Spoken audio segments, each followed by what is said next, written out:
A wise person will heed correction.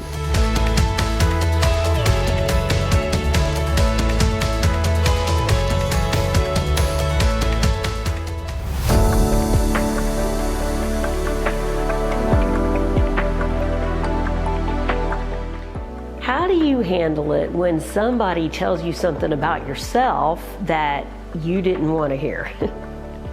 It happens to all of us. You know, I guess it depends on the situation. If you're in a restaurant with some friends and you're talking and a trusted friend next to you just sort of leans over and says, "Hey, Tammy, you got spinach in between your front two teeth," then you didn't want to hear that, but you're glad she told you. You're relieved, so you can get that out. And that way when you're talking, the people aren't just distracted by your spinach in your teeth instead of listening to you.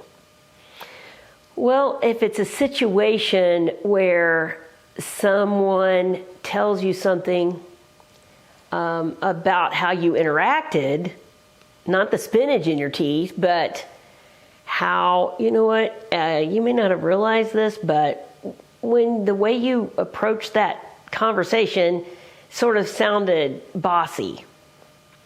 Now you could get upset and you could say, "Well, I didn't mean it that way."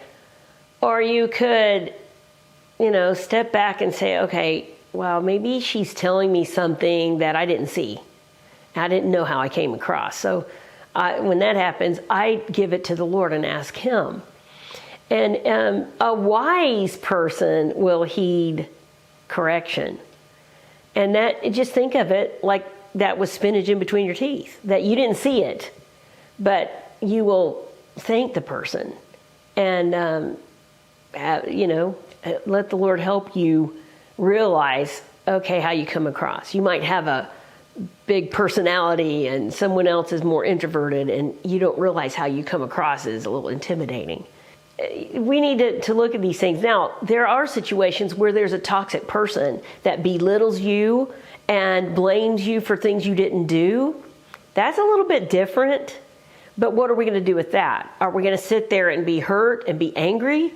Or, take it to the Lord again. Take everything to the Lord. And just, "Lord, what do you want to, is there something that they said that I need to heed to?